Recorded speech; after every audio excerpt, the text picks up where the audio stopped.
Insurgentes es un programa de pensamiento crítico latinoamericano.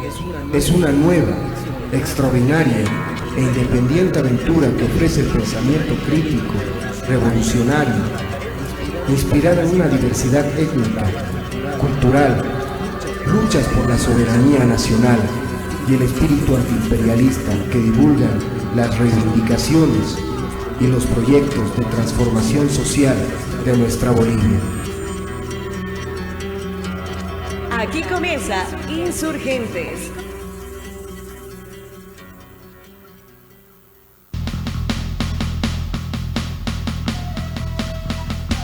Muy buenas tardes de miércoles. Hoy comenzamos su programa Insurgentes. Bueno, el día de hoy tenemos un invitado especial, José Daniel Llorenti, que nos va a acompañar en el programa. Vamos a hacer hoy un programa de coyuntura política. Vamos a hablar acerca de temas de los candidatos electorales de cara a las elecciones del octubre de este año y por supuesto de la percepción de los candidatos que están yendo tanto de oposición como dentro del mar. Bienvenido, José. Primera vez que nos acompañas, qué lindo tenerte aquí, de mucho tiempo también, ¿no? No, más bien gracias a ustedes, mira, ya me puedo ver ahí. Bueno, gracias a ustedes por la invitación y más bien dispuesto a hablar de todos los temas que se tengan que hablar, ¿no? Es algo muy lindo siempre hacer medios y al mismo tiempo con ustedes que nos conocemos ya tantos años, pero es la primera vez que podemos compartir un lugar, digamos, de esta naturaleza. Claro que sí. Querido José, hermano, tú vienes militando hace muchísimo tiempo, ¿no? Desde mis 16 años. Tengo 29, 13 años estoy militando. Bueno, justo los 13 años del proceso. Es una coincidencia. Genial, ¿no? Yo te conozco ahí en la militancia, ¿no? Veo la primera vez que pude verte fue en una presentación de la revista La Migraña de la vicepresidencia, ¿no? Con un artículo. Hace muchos años. Hace muchos, estamos hablando. No, ahora ya 2010, ¿no? pienso diferente. No, fue una época. Tenía 18 años, 19 años, 18 años creo. Y bueno, era complicada la situación, pero era al mismo tiempo muy lindo porque eran nuevos espacios que se abrían. No sé si se acuerdan, la vicepresidencia antes era un lugar, por lo menos hablo antes del 2005, ¿no? Era un lugar bien cerrado, era la quinta rueda del carro, no servía para nada, era más bien un lugar para guardar archivos y no así un lugar, digamos, para hacer política y peor para hablar del pensamiento de Marx en ese caso, ¿no? De la migraña. Entonces, cuando se dio esa oportunidad, para mí fue una cosa muy buena. Eso no quiere decir que el texto, digamos, lo valore ahora. Sin embargo, es algo que al mismo tiempo llama la atención y bueno, hay que valorarlo en ese sentido, en el sentido del espacio, ¿no? Sí. ¿Qué ha pasado hoy día con las juventudes, no? Estamos hablando del 2010, 2011 más o menos. Este espacio justamente aquí, Efraín Vita, se debatía a la escuela de Frankfurt. En realidad yo me acerco para ese debate, ¿no? Se había cerrado, postergado momentáneamente, ¿no? Pero me encuentro igual con otro joven, Gabriel Limache.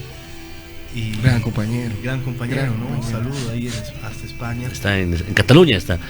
Ah, en Cataluña, sí, a veces le dices que está en España y se enoja. Sí, hay eso, ¿no? Los independentistas, claro. Más el recuerdo al otro compañero, el Cato Alconada, ¿no? Ah, el Cato. Que le decías español y quería pegarte. No, se enojaba, claro, él era vasco, no era español, digamos. Él es vasco, ¿no? Y había ese espacio, ¿no? De reflexión. Ahí se comienza a articular el bloque juvenil antiimperialista, ¿no? Llegan compañeros demasiadamente interesantes, ¿no? El Eduardo Lonjo, el Nicolás Melendres, ¿no? Hoy que militan como junto a ti, ¿no? En la resistencia. Sí, claro, estamos trabajando igual, como siempre, por el proceso. Obviamente ya no somos tan jóvenes y estamos, bueno, como pueden ver, todas las personas que están viendo ya un poco ya mayores. Sin embargo, claro, seguimos militando de la misma manera como lo hacíamos hace varios años. Exacto, José. José, ¿qué nos puedes decir? ¿Qué ha pasado con la juventud entre el ayer, el ahora?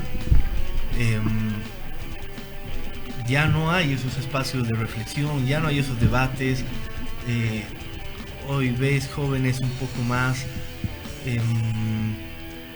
no llevando el estudio rigurosamente, las lecturas. No, yo creo más bien en ese sentido, digamos, a partir de la juventud, sí ha habido un momento de fusividad, digamos, que lo hemos vivido todos como jóvenes, ¿no? Hemos vivido todos como jóvenes, que era justamente el comienzo del proceso, la Asamblea Constituyente, y todos los debates que habían acerca de esto, ¿no? El poder constituyente, que es una asamblea constituyente, incluso la capitalía plena, esos debates que son tan coyunturales, tan arraigados en la sociedad boliviana, llevaron a mucha gente, a muchos jóvenes a reflexionar sobre su accionar.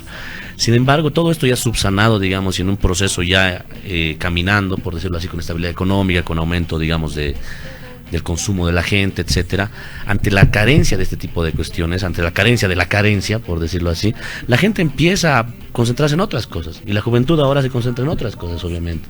Ya no se concentra tanto en pensar eso, porque obviamente no necesita, ya tiene satisfecha esa parte. Ahora se concentra en algo más más de ellos, por decirlo, más personal, que puede ser salir ingeniero y tomar una beca e irse al exterior, digamos, ¿no? Y con eso volver después para trabajar en la agencia nuclear aquí, la agencia nuclear que se está construyendo en el Alto, por ejemplo.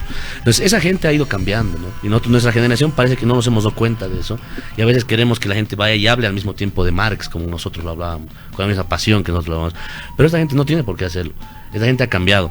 Lo que hay que hacer nosotros es encontrar los canales, creo, como para que tanto el pensamiento de Marx, el pensamiento de la izquierda, el pensamiento de todas estas cuestiones progresistas, por decirlo, se introduzcan en sus demandas de estos sectores, ¿no? Y ahí ya obviamente no vamos a ir a decirles, oye, la dictadura del proletariado, que esto, que el otro, ¿no? Pero sí encontrar la manera en que, como está sucediendo en esto en Puerto Rico, que yo hablaba con Efraín hace ratito, en Puerto Rico están protestando contra un gobernador, porque es una persona bastante observada, corrupto, etcétera, y están protestando Daddy Yankee, Bad Bunny, Residente, o sea, reggaetoneros, traperos, qué sé yo. Y estos han encontrado los canales para que la juventud proteste, que son canales morales, ¿no? O sea, que la gobernación no es corrupta, le decían. Y en sus canciones empiezan a decir a estas personas, no les empiezan a hablar, digamos, de cambiar la matriz productiva, etcétera, sino en decirles, ustedes son la corrupción, ustedes nos dicen delincuentes porque pintamos en las calles, ustedes son los delincuentes porque rotan en el poder, ustedes entre familias. Entonces, tal vez estos canales, encontrar la manera de hacerlo, y que bueno, Puerto Rico es un ejemplo, ¿no? Pero creo que hay que evaluar este mosaico de realidades como para poder tener una perspectiva de lo que quiere la juventud y al mismo tiempo de qué está haciendo actualmente. A mí me llama mucho la atención lo que posteaste el otro día en el Facebook, que decías que la verdad no existe y que todo es mentira, ¿no? Claro. Y bueno, sabemos que si la hermenéutica es una actividad de lenguaje y de actos, y la verdad no existe como tal, ¿cuál sería el camino del sentido común de estos jóvenes que pertenecen a una sociedad y parten desde la profesionalidad y dejan el sentido de la lucha, el espíritu, porque se vuelven en fuerzas laborales, Claro. en fuerzas interpretativas, y ya no tienen ese grado de significancia en el cual nosotros como revolucionarios y militantes hemos luchado en cierto tipo de lecturas? Si la verdad no existe como tal y todo es mentira, ¿cómo sería el juego del sentido común entre los jóvenes ahora? Claro, yo apuntaba eso, por ejemplo, me llamó mucho la atención, esa frase yo la saqué porque veía en redes sociales una cantidad de publicaciones y ninguna trataba de decir la verdad. No era que eran veraces o falsas, era que no trataban de decir la verdad. Ya nadie trataba de decir la verdad. La gente sencillamente publicaba cuestiones, no sé, rumores, etcétera. A la gente no le interesaba la verdad. Entonces yo he dicho ahí, ya no existe la verdad porque la gente ha dejado de buscarla. No porque no existe, bueno, no sé si existe, ¿no? Pero no porque la gente ha dejado de buscarla. Y la gente empezó a construir su sentido común a partir de este tipo de cuestiones. Pequeños rumores, verdades emocionales, como dicen, posverdades, digamos, y así han encontrado su forma de satisfacerse a sí mismos. Entonces yo iba más a ese punto de vista, ¿no? Y si lo vemos desde los jóvenes que también han dejado de buscar la verdad, y ahora su verdad es, por decirlo así, nómada, cada momento cambia, ahora quiero esto, ahora quiero el otro, ahora quiero esto. Estamos hablando de personas que en realidad han cambiado la verdad por un criterio de consumo, ¿no? La verdad para ellos es cuánto consumo, en qué momento consumo, cuánto puedo consumir, y no consumo de una papa frita, ¿no? Consumo mediático, consumo espiritual, digamos, ¿no? Entonces yo lo veo más desde ese punto de vista. Y la juventud, ahí yo no sé cómo acercarme a eso. O sea, yo veo, así tengo el panorama así amplio, pero digo, ahora, ¿cómo me acerco para que un mensaje funcione con estas personas? O entro a la idea de que ya tampoco quiero buscar la verdad y sencillamente voy y miento yo también, y que mi mentira sea más poderosa que la suya, digamos. O voy y les digo la verdad que ellos no quieren escuchar, pero que en el fondo pueden saberla, ¿no? que hay explotación laboral, que están matando gente en Palestina, esas cuestiones que no las sienten cercanas, porque no las sienten verdaderas, digamos, ¿no? Entonces, yo lo enfoco más o menos desde ese punto de vista, pero obviamente es un tema bastante complicado. ¿Qué es lo que piensas, querido José, que, como decías ahora, nuestra juventud se puede decir que ya el consumismo se ha diversificado, ¿no? Ya es mucho más grande, hay diferentes tipos de cosas, como dices, el consumismo mediático y bueno, en sí. Yo te quiero preguntar, ¿qué es lo que piensas tú que le está perjudicando a nuestra juventud para ver más allá? Yo creo que la juventud siempre ha podido ver más allá, pero el sentido es que, bueno, voy a comenzar por lo del consumo, ¿no? El consumo de por sí divide, aliena a la gente, ¿no? Y el consumo individualiza y atomiza a la gente. La persona consume para sí mismo, ya no para su comunidad, para su barrio, para eso. Y eso es lo que pasa, por ejemplo, con el aumento de la clase media en Bolivia. También hay una atomización de los movimientos sociales, porque los hijos de los movimientos sociales que protestaron en el Alto, por ejemplo, en el 2003, ya no se sienten parte de esa dirigencia, parte de ese lugar, y ellos tienen otras necesidades, que es individualizarse, ¿no? Poner su microempresa o estudiar en una universidad y hacer sus cosas aparte, digamos, de su comunidad o de su movimiento social o de su sindicato, por decirlo así. El consumo ahí en ese sentido es atomizante. Todo tipo de consumo dentro del capitalismo es atomizante. Entonces, la gente ya individualizada es fácil de cooptar por los poderes y establecidos, ¿no? Ya te he dividido, entonces sencillamente te hago repetir algunas cuantas consignas. Eres libre de esto, tienes que hacer esto, la libertad de empresa, etcétera, y obviamente es que la gente funcione de esa manera. Yo creo que por ese lado más va el criterio de consumo, ¿no? Y el hecho de que saber, y eso es por qué la juventud al mismo tiempo ahora no se siente parte de un proyecto político que pueda hablar, digamos, de dignidad y de comunidad, pero sí se siente parte de un proyecto político que te hablen cosas de tus oportunidades, de tu esperanza personal, digamos, ¿no? Ya ni siquiera familiar en muchos sentidos. Entonces, más o menos yo lo veo desde ese punto de vista, pero obviamente, reitero esto, digamos, para concluir la idea, el consumo siempre es atomizante y siempre divide a la sociedad, y peor el consumismo, ¿no? El consumismo en términos capitalistas. Sí. Entonces, José, ¿tú crees que la juventud esté viviendo un momento metafísico? Sí.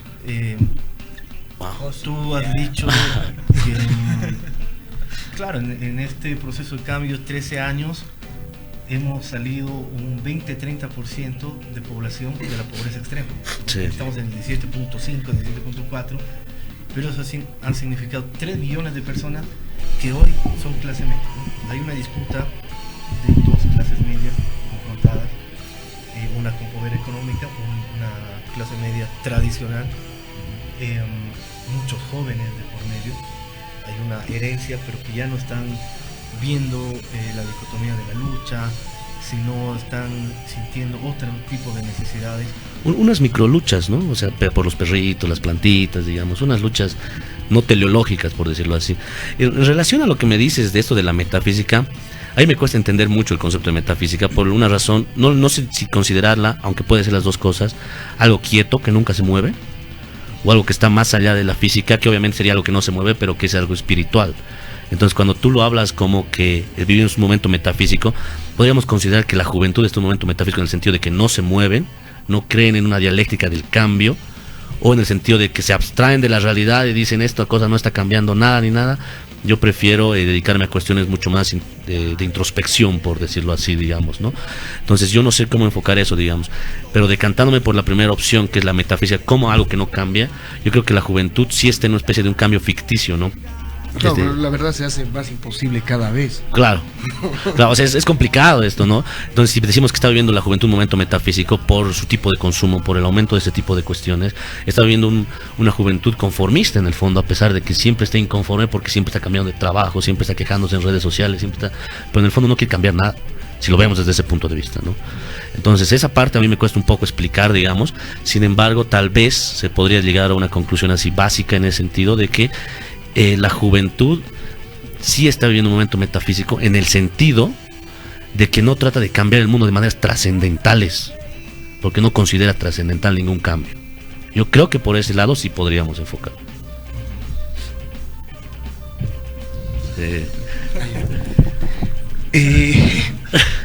Me llama mucho la atención lo que dices de esto de la lo trascendental, ¿no? La voluntad. Pero dentro de lo metafísico, partes de un movimiento que es abstracto, el que no se mueve, pero lo estás pensando. Y de por sí el joven que está en la plaza abriendo un libro, el otro día estaba viendo un meme, por ejemplo, de que Paco Ignacio II, Taibo, decía, los pobres son los que compran más libros. El mexicano. ¿No? Ya. Y los pobres son los que compran más libros, ¿a cuesta de qué voluntad? Yo creo que lo metafísico sería ser parte de ese consumo, porque en ese consumo o sea, lo consumes, es parte de tu satisfacción, es parte de tu confort, pero en ese momento sí sería la primera voluntad de la que tú hablas, que sería estático, sería la primera abstracción, pero comprar los libros como tal, las personas que tienen más necesidades, pero se alimentan de distinta manera, como ser los libros. Tenía un amigo que decía, vamos a pintar una pared por amor al hambre, ¿no? Entonces ese amor al hambre se justificaba en base a un proceso en el segundo momento metafísico que tú hablas. Claro, hay una cuestioncita ahí, y parto de lo del libro, que me parece una cosa muy linda. El libro, si el libro lo compró a él, al sujeto, está viviendo un momento metafísico. Claro que porque sí. se cosificó.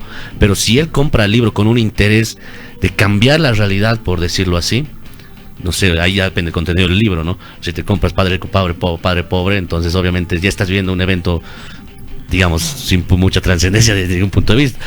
Pero si te compras, digamos, un libro como que impulsa el pensamiento de Marx, por ejemplo, digamos, algo así, obviamente el mismo contenido del libro podría evitar que haya ese momento metafísico, digamos, porque tú ya, con el libro no te consume a ti, tú lo consumes al libro, para transformar, para hacer una cuestión. Tal vez ahí podríamos encontrar una salida, digamos, ese momento metafísico, digamos, viéndolo desde ese punto de vista, obviamente, digamos, ¿no? Un momento no alienante, digamos, aunque obviamente eso también es discutible. José, quiero saber un poquito más de ti. Desde, como tú decías, desde la universidad nos conocemos bastantes años, amigos. Estudiamos economía juntos. Claro. ¿Dónde nació la idea de estudiar comunicación social? Bueno, yo también estudié comunicación. Bueno, yo estudié comunicación social porque llegué tarde al examen de sociología. Esa es la verdad, si no hay otra verdad. Pero eres un gran comunicador. He visto incluso que te estabas yendo por la parte carreras, por la parte de youtuber. Sí, no, hice de todo. Un comunicador hace de todo, ¿no? Hace desde radio, prensa escrita, televisión a veces incluso. Pero bueno, fue algo que como uno llega al final del camino a veces sin querer, no sé cómo decirlo. Pues yo quería ser sociólogo. Fui a inscribir en sociología y me dijo, hace una semana terminó la inscripción, ¿qué hay ahora? ¿Trabajo social o comunicación social? Y yo le digo, ¿qué es trabajo social? Les digo. Y me dice, no, que tiene que trabajar con la gente, no sé qué. No, comunicación social nomás. No le entendía, yo no sabía que existía una profesión de trabajo social, digamos. Y de ahí ya me inscribí y bueno, comunicación la estudié y bueno, y después otro tipo de cuestiones. ¿Quisieras volver a recuperar la etapa de youtuber? No, para nada. El José era. No, sí, no me molestes. Me hace sentir mal. José, y siguiendo con este tema de las abstracciones, la constitución, la democracia, la dictadura, hoy es una abstracción, ¿no? Pero también ha habido un momento de aglutinación de jóvenes conformadas en plataformas en defensa de la democracia, luchando contra la dictadura, que los ha movido de su comodidad, han salido, están hoy ya en diferentes partidos políticos, están haciendo política, ¿no? Sí. Si vemos la lista, la primera senadora de Bolivia dice no, o Bolivia dijo no. Claro, no sé si es pasado o presente, ¿no? de Ortiz, tiene 24 años. Sí, es changuita. Joven. Y claro, los ha motivado, ¿no? Los ha alentado a movilizarse y comenzar a hacer política, ¿no? Es muy interesante esta parte que mencionas de los colectivos 21F que han sido cooptados, o sea, que han creado a unas juventudes activas, por decirlo así. Han creado gente que proteste, que no había antes. Sin embargo, parece que fue como decía HCF Mancilla una vez, son petardos de preste, decía. Porque después de la bulla no había nada. Entonces, y esto me llama la atención por el sentido de que, bueno, por dos cosas. Primero, porque para ellos la dictadura y la democracia era un sentimiento yo sentía, ellos dicen, yo siento que no hay democracia en mi país, aunque votes, aunque salgas a la calle, no haya toque de queda, yo siento que vivimos en una dictadura, porque me siento oprimido cuando el tipo estaba yendo a los boliches, estaba comiendo con su familia, estaba subiendo fotos en el lago, en Coroico, en un lugar. Él sentía que no estaba, o sea, hay una cuestión bien rara, ¿no? O sea, una cuestión muy subjetiva de la persona. Y esto, o sea, a la gente pegaba ese momento. En ese momento la gente decía, sí, estamos viendo una dictadura, siento una dictadura, pero en realidad realmente existía esa dictadura. Yo creo que lo que más ha demostrado eso, salió una encuesta este fin de semana, y hoy ya varios medios de información sacaron, de la aprobación del presidente y del apoyo al presidente para su reelección en las juventudes. Y de 18 a 25 años tiene 39% de apoyo. Y le sigue 29% Carlos Mesa, con 10 puntos menos, de la misma edad, de lo mismo grupo etario. Entonces uno diría, si realmente la juventud tan abstraída y demás, y que se sentía tan satisfecha con el 21F y sentía que vivía una dictadura, era de verdad, por decirlo así, entre comillas, entonces no apoyarían a Morales, digamos. Entonces ahí hay como que una contradicción, ¿no? O como que sencillamente fue lo que dije hace ratito, que fueron cuestillos de preste y nada más que eso, ¿no? Este tema que hablabas de los sentimientos y las emociones, creo que es fundamental, ¿no? Nuestro vicepresidente Álvaro decía en su libro La Revolución, su último texto, creo que es, ¿no? Que la batalla final es la del sentido común, ¿no? Por lo tanto, el sentido común hoy de muchos jóvenes y muchas personas está relacionado al teléfono, ¿no? al Facebook, a los memes, a qué te dicen, ¿no? Yo he visto jóvenes y personas, amigos, alarmadísimos, ¿no? Está pasando esto. Me mostraron la noticia y era una fake news, ¿no? Claro, no, hay hartísimas. A mí me llegó una hace ratito. Creían, ¿no? A mí me llegó una hace ratito que decían que los chinos estaban hablando de comer ratas para evitar el contagio de esa enfermedad que hay, arenavirus.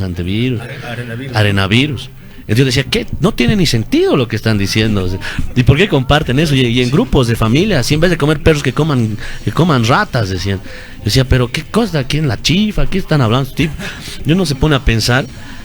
Y en efecto, ese tipo de cuestiones son virales. Son mucho más virales. Tú pones ahorita un texto de Marx y lo compartimos nosotros, los cuatro. Pero ponemos una cuestión así de que, no sé, alguien está con una cruz quemándola, digamos, eso piensa más de la religión, y un tipo quemando una cruz, puta, ¿no? Llega hasta los noticieros. Claro, el otro día lo escuché a un amigo que hablaba de que por la deforestación de los parques en el norte de La Paz, se están comiendo a los jaguares, y que los jaguares son los que se comían a las ratas. Y eso, imagínate si eso se lo sube, también se viraliza, ¿no? Pues, en momentos conspirativos, claro, ¿no? Y uno dice, bueno, ya está bien que todos hemos caído en fake news, ¿no? Yo creo que todos en algún momento hemos caído en una fake news. Sin embargo, uno empieza a vacunarse, pues, ¿no? Contra las fake news, pero hay gente que realmente le gusta estar enferma. Así le siente cizaña, cierto grado de placer en compartir cosas que en el fondo sabe que tienen ciertos vicios de nulidad, ¿no? Entonces, o no de nulidad, pero cuestiones así medio extrañas, ¿no? Entonces, creo que esa parte, ese manejo de redes sociales ya depende más bien de un manejo de emociones y de posverdad, ¿no? Y bueno, y cosas de ese tipo. Exacto. Bueno, gracias, José. Nos vamos a ir a un pequeño corte y a la vuelta continuamos hablando de los sentidos comunes, emociones, jóvenes, cómo vamos a ir a la campaña, y vamos a hacer una pequeña presentación. Ya volvemos.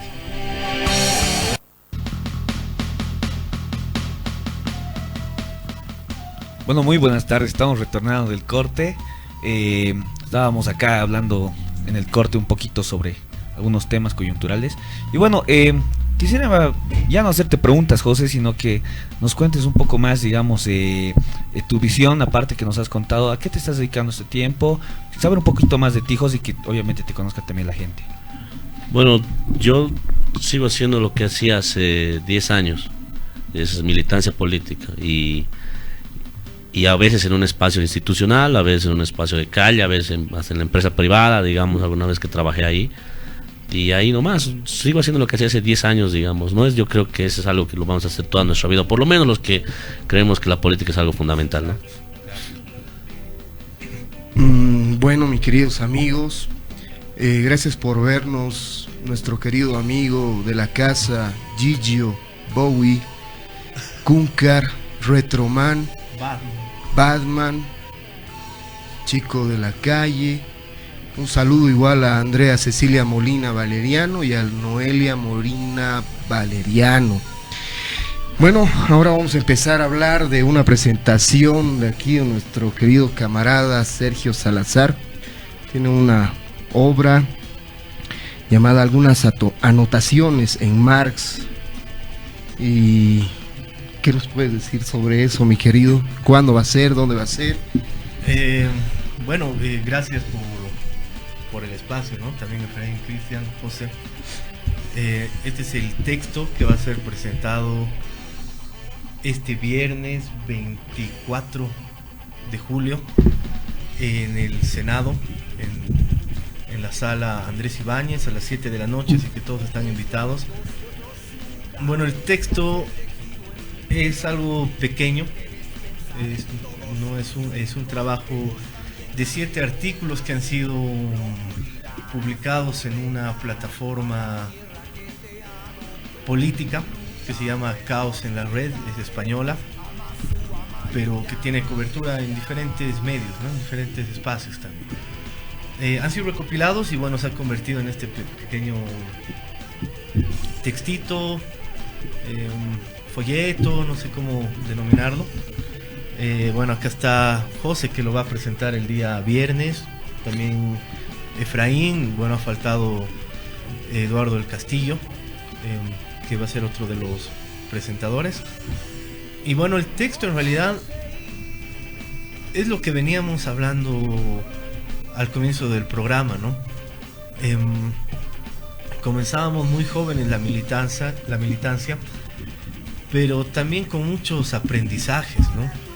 Creo que me toca una generación donde estábamos viviendo el calor de la revolución, la salida de Goni, la renuncia de Mesa, venía el acompañado del proceso de cambio, la llegada de Evo Morales, la lucha, el sindicalismo, la hoja de coca, muchas cosas, ¿no? Bolivia pasó una transformación social alucinante, ¿no? Es ahí que también los conozco a los compañeros. Y claro, te he inspirado en todo el trabajo que íbamos haciendo en la militancia, ¿no? Como en un momento decíamos, el texto de José Llorenti para mí era en ese tiempo algo magnífico, ¿no? Sobre la subsunción real y formal del capital, y después ese texto lo íbamos debatiendo con Eduardo Lonjo, con otras personas más, ¿no? Comenzábamos a escribir, debatíamos sobre Marx, leíamos sobre Marx.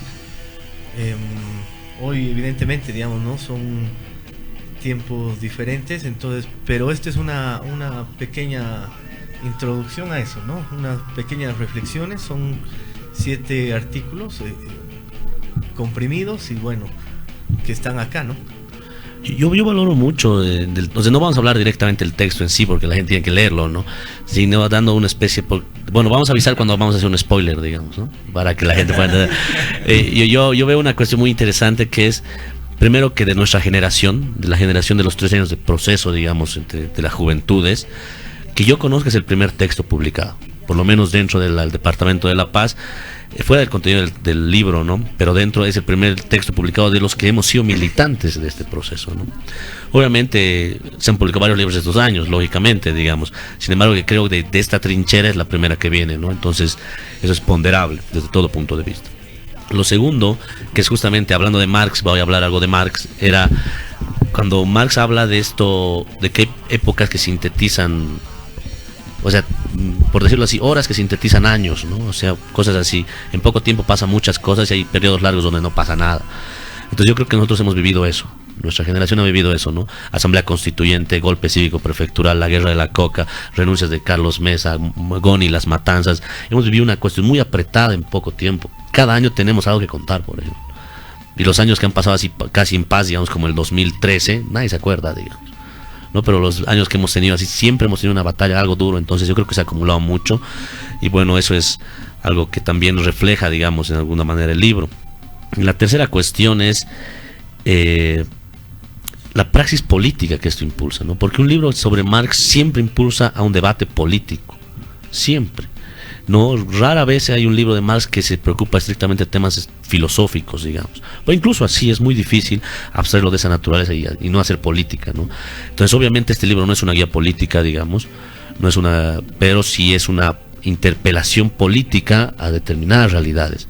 Entonces, desde ese punto de vista, obviamente refleja algunas conciencias, algunos puntos de vista que van a hacer que la gente dude y que va a decir en el libro, bueno, yo estoy de acuerdo con esto, yo estoy de acuerdo con el otro, y bueno, y también se nombran personas que muy conocidas del ámbito académico y político. Entonces, desde ese punto de vista, yo creo que el libro es un gran aporte, digamos, ¿no? Yo personalmente quiero llamar a toda la audiencia para que lo lean el librito. ¿Dónde lo pueden adquirir, Sergio? Bueno, hermano, en realidad el día viernes es la presentación, ¿no? ¿Ya? Va a ser ahí en el Senado, en el Salón Andrés Ibáñez.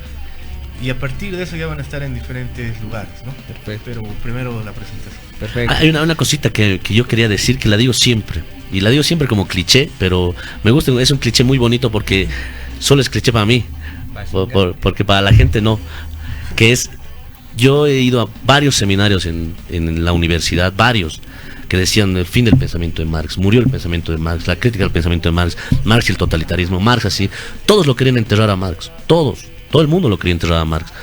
Y después yo veo y les pregunto, digamos, me acuerdo cuando estudiaba a mis profesores de filosofía, a mis otros profesores, les pregunto, ¿y por qué no hacen un conversatorio el pensamiento inútil de Kant, el anacronismo de Aristóteles? ¿Por qué no lo quieren matar a los otros, solo lo quieren matar a Marx? Les digo. Y todos me dicen, porque es una cuestión política, ¿no? Incomoda, ¿no? Claro, le incomoda a la gente. Entonces yo creo que un libro de esa naturaleza lo que impulsa es eso, ¿no? Ellos quieren matar a Marx y siempre vuelven. No porque Marx sea así el despertar de los pueblos, sino porque sencillamente representa una época y es el que mejor te lo he explicado hasta ahora. Obviamente hay en determinadas etapas seguramente determinados autores que lo han hecho mejor, pero digamos en un plano general, que es más o menos el pensamiento de Marx, yo creo que es ineludible hablar de alguien así, ¿no? Lo que me encantó para tu libro, porque recién lo sacaste, me lo diste ayer, si no ya lo hubiera terminado de leer, es muy interesante. Y es un lectorzazo. Es que quiero llamar a la población para que se interese. Uno, tenga el hábito de la lectura. Está escrito en una forma muy fácil de entender, muy buena, redactada de una forma que prácticamente te hace envolver en la lectura, te envuelve en el tema, te envuelve en los 7 temas que este contiene. Y obviamente porque está enraizado, se podría decir, con temas que pasaron en el día en Bolivia, en tiempos de toda esta trayectoria que estamos viviendo de política, y cómo se familiariza muchos textos de Marx con los temas que estamos pasando. Entonces algo es muy interesante que puede, prácticamente, no soy un literario ni nada, pero puedo decirles que prácticamente de 18 para adelante está muy bueno el libro, excelente, y te quiero felicitar, Sergio, la verdad, incluso por la portada y todo. Te deseo éxito, así que no sea el último, por favor. Yo he tenido la oportunidad de leerlo, el texto, y me gusta mucho el tema ese, como diría Marcel, rielen un concreten, ¿no? De lo real a lo concreto. Entonces es como que estás identificando ciertas formas de pensar en un todo, ¿no? Entonces sería así como que lo contrario en Hegel, que Hegel hablaba de un pensar, pero que se identifica en solo ilusiones. Me llama mucho la atención porque el texto también, aparte de hablar de lo que comentaba aquí José, de cosas reales e históricas que han pasado, que tienen un fin, y que nosotros al final fuimos representantes de todos aquellos momentos, llega algo concreto. En un momento donde más que todos nosotros nos necesitamos, porque estamos entrando al campo de lucha a morir, vamos a dar nuestros pechos, nuestras vidas, para que continúe el proceso de cambio. Entonces lo concreto seríamos nosotros de por sí, ¿no? Porque hemos vivido realidades en las que están escritas en este libro. Están escritas, son abstracciones que se han concretizado en el tiempo. Las anotaciones, como diría, por ejemplo, el señor, están abstraídas en un lugar por diferido, digamos, que no están están después de lo que hemos vivido, ¿no? Y eso que nosotros hemos vivido fue lo que hablabas desde un principio. Nosotros llegamos como con manuales, con estudios, con pasiones, con objetividades, y uno se va transformando y va creciendo. Yo he crecido con ustedes. Yo me acuerdo que a José lo veía hablando del Che Guevara y era un guevarista de primera, y ahora lo odia. No cabello largo. No lo odio al Che Guevara, pero no soy un fan del Che Guevara. O sea, es como puedo escuchar Queen, pero yo no diría pucha viva Queen, digamos. Lo veía aquí a Sergio, siempre muy meticuloso, con el sospechómetro encendido. Siempre a Eduardo Longhoff con los manuales soviéticos, ¿no? Hasta el mismo Alberto Echazú, ¿no? Todas estas personas han sido parte. Alberto Echazú, yo iba a sus reuniones, éramos 3, hermano, 3. Y nosotros queríamos tomar los cuadros del partido del tío, creo. Pero éramos 3, pero una cosa tan fascinante. Lo lindo es eso, y es lo que hace Marx, ¿no? Y es lo que hace este tipo de textos. Es que uno, su sábado en la tarde, ¿qué hace un sábado en la tarde? Uno o está durmiendo, o está con su pareja, o está bebiendo, o está haciendo algo. Nosotros nos hemos criado, y esto para la gente que nos está escuchando, sentados, leyendo un libro, de esos sábados en la tarde donde uno tiene calor y el heladero de frigo está afuera, ¿no? De panda, digamos, está afuera, y nosotros estábamos leyendo este libro de cuestiones, y bueno, y aquí es un producto, digamos, de esos sábados sacrificados, y es obviamente siempre algo lindo, ¿no? Porque nos hemos sacrificado justamente en momentos en los que, y siendo jóvenes, ¿no? Porque de viejo es fácil sacrificarse, ya directamente no sales y te quedas en tu casa. Siendo jóvenes hemos decidido no salir, sabiendo que era lo mejor salir, para militar políticamente. Entonces obviamente eso es algo que eminentemente marxista, obviamente, pero al mismo tiempo es una pasión lo que nos une y lo que nos ha devuelto aquí, ¿no? Yo voy a parafrasear algo que decía el Eduardo Longhoff, que él lo rescató de un poema de Allen Ginsberg. He conocido las mentes más brillantes de mi época. Ustedes. Pero habría que concluirlo. Podrías por los vicios, digamos, habría que poder, ¿no? Porque hay también sus cuestiones. Claro, y por supuesto, ¿no? Hemos crecido juntos, ¿no? Hemos compartido demasiados espacios, hemos tomado juntos, ¿no? Yo me acuerdo también. Uno generalmente para ir a una fiesta voy, me arreglo, me pongo la mejor camisa y el mejor perfume, ¿no? Yo antes de salir de mi casa, en vez de ponerme el perfume, le tiraba 3 frases de Marx, 2 párrafos, ¿no? Para ir a la fiesta, porque en la fiesta organizamos cultura chupística, frases de Marx como la religión es el opio del pueblo. Claro, los proletarios no tienen nada más que perder sus cadenas. Claro, entonces es muy interesante, ¿no? Crecían, ese tiempo político, ¿no? Crecieron intelectualmente, ¿no? Claro. Eso es lindo. Hoy no se ve mucho de eso, bueno, tal vez no lo vemos porque ya estamos mayores también, ¿no? ¿Les parece si vamos al segundo corte y retornamos en unos minutitos más con... ¿Cómo están? Muy buenas tardes. Estamos aquí con 3 camaradas, los más brillantes que he conocido en mi vida. Siempre recuerdo eso, Eduardo, es una cosa impresionante, una mente brillante ese tipo. No sé si hablaba de él o de todos. El hombre de los heteronomios, ¿no? Hay algo así que quería consultar aquí, ya que estamos hablando sobre Marx. He formulado una pregunta, ya que hemos llegado a un tema de eso, de lo real a lo concreto.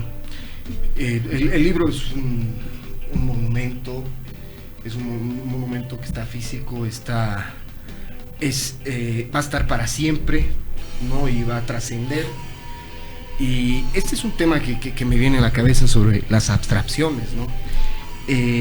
Si la abstracción como tal, en las anotaciones, en el texto, en los fragmentos, en las frases, en los métodos discursivos de la política, atraviesa una reflexión, ¿qué método se necesita para reconciliarnos con el sentido común? El primero que hablaba, por ejemplo, Sergio Salazar, era el de Álvaro García Linera. Los sentimientos y las emociones, ¿Ustedes creen que ya se trata de un método? De una teoría del sentido común, por decirlo así. Pero ¿cuál sería nuestra hipótesis a resolver? Porque es complicado, ¿no? Porque cuando hablamos de sentido común hablamos de lo que piensa y siente la gente en un determinado momento y que es comúnmente aceptado, por decirlo así, una definición bien light. Un método para aproximarse a estudiar eso que es psicología, no sé yo, conductismo, no sé cómo podemos acercarnos. O sea, construir un método así, habría que ver también cuáles eran los intereses del vicepresidente al acercarse a estudiar esto, y obviamente cuál será su vertiente desde cuál analizará las cosas, ¿no? Bueno, yo lo veo así. La lectura que yo le he hecho ha sido desde lo metafísico, ¿no? A partir de los sentimientos y las emociones, es posible de que nosotros estemos luchando contra nosotros mismos y fragmentando en segmentos a la misma sociedad, porque aparte de que la interpretamos, somos interpretados de la misma. En base a ese sentido común, la metafísica, dentro de lo que por ejemplo hablaba nuestro querido José, es ver posible de que no existe ya la verdad entre nosotros. Entonces, si no existe la verdad, no existen las emociones, no existen los sentimientos, no hay una movilidad que nos lleve a un puerto, a una brújula que señale al norte, porque la verdad no existe, y la verdad actualmente en el sentido común es imposible, y dentro de lo político es algo curioso, ¿no? Curioso. Pues estamos llegando todos por algo, ¿no? Qué complicado, ¿no? Qué complicado de poder analizar. Digamos, estamos partiendo de un libro, ¿no? Sí, de un libro que nos va a decir la verdad. Claro, va a coadyuvar el sentido común, o en su defecto va a interpelarlo, por decirlo así, y darle ciertos grados de un horizonte. O sea, un libro de esa naturaleza lo que te plantea es más bien un horizonte de veracidad, ¿no? Esto es verdadero en tanto cual, en tanto, digamos, ¿no? Entonces, tal vez yo podría enfocarlo desde ese punto de vista, ¿no? Entonces, un libro, en este caso el libro de Anotaciones sobre Marx, que lo escribió el compañero Sergio Salazar, podría apuntar más o menos a ese lado, ¿no? A interpelar a esta gente que cree que el sentido común no puede ser interpelado, digamos, y solamente construido mediante ciertos métodos de manipulación mediática, por decirlo, ¿no? Desde ese punto de vista, o no sé, Sergio, tú que eres el autor del libro, quizás podrías decirnos, no, en lo absoluto este libro es para otra cosa, digamos. No, por supuesto, ¿no? O sea, el libro va a marcar un horizonte, te va a llevar una reflexión política. No es una verdad absoluta, ¿no? Tiene grados de relativismos enormes, pero parte también de una reflexión vivida y de anécdotas que han ido sucediendo en el país, ¿no? Hay uno de los subtítulos, uno de los textos es una mirada gramsciana en Bolivia, ¿no? Entonces, un acercamiento de todos los sucesos producidos, guerra del agua, guerra del gas, a partir de categorías que son totalmente gramscianas, ¿no? Tiene sus grados de abstracciones, pero tiene sus procesos de realidad muy fuertes, ¿no? Hay otro, el tema de la coca, por ejemplo, ¿no? Que también ha sido este texto publicado, está mucho más ampliado en la revista La Migraña de la Vicepresidencia, donde marcan y señalan la lucha de la hoja de coca desde formas sindicales, desde una forma milenaria, sagrada, ¿no? La defensa de la hoja de coca, pero con una relación del valor de uso y el valor de cambio del primer tomo del Capital de Marx, ¿no? Y con pasajes también de históricos, ¿no? Como Argandoña, estamos hablando del 66, 67, cuando el Che llega acá, y eso está en el diario. Los encuentra los guerrilleros y él pensaba que era un grupo de colombianos narcotraficantes. Se acerca y dice: muchachos, yo también quiero entrar al negocio. Y los cubanos, esto es una revolución. Ese entraría así en un episodio que diría así los chistes, digamos, como ¿cómo se llama? Cuando los entre bastidores de la guerrilla, digamos, ¿no? O sea, qué divertido eso. Está en el texto eso también, para que la gente Está en el texto, ¿no? Y claro, esto también tiene que tener un devenir, ¿no? Tiene que tener una reflexión, tiene que tener su crítica, y también de mi parte va a haber una ampliación, es el de la coca. Es un texto que también estoy investigando ya por mucho tiempo, ya son 4 años de investigación. Coca y cocaína en Bolivia, inspirado mucho también en René Vasconcelos Piazzo, con su libro de 1981, La beta de la coca, pero obviamente ampliando datos, reformulando preguntas, sacando desde otros tiempos que él no había estudiado. Él se concentra mucho en el año 81, estaba el gobierno de la cocaína con Arce, García Mesa, el ministro de la cocaína. Bueno, y este texto, que va a ser un devenir de uno de los artículos de acá, que es una nueva investigación, tiene que concentrar también nuevos retos, nuevos datos, nuevas conjeturas y seguramente nuevas críticas. Va a marcar un nuevo horizonte, que también va a servir como estudio, va a servir como datos históricos y va a servir para muchas cosas, para el debate. Estimado Sergio, como siempre, nos falta tiempo. Bueno, nos queremos despedir invitando a todos este viernes 24 de julio. No se olviden, cupos limitados. Pueden reservar cualquier cosa. Sergio, pues por favor, tu número, tu página. Estás con Sergio Salazar, ¿verdad? Para cualquier consulta. Sí, pueden seguirme en las redes sociales como Sergio Salazar Aliaga. Tengo una página que se llama Únete a Sergio. Mierda, cara. Bien, para generar emociones. Pues manejo experto en redes sociales. Claro, leía uno de esos, no era Pablo, padre pobre, uno sí, no sé, te decían, cuando tú a la gente le dices, tienes que involucrarlo, ¿no? Únete, ven, vamos, somos, ¿no? Caminemos. Bueno, muchachos, no queda más que decir, nos vemos el día de mañana. Por favor, síganos en las redes, Insurgentes Bolivia. Hasta el día de mañana.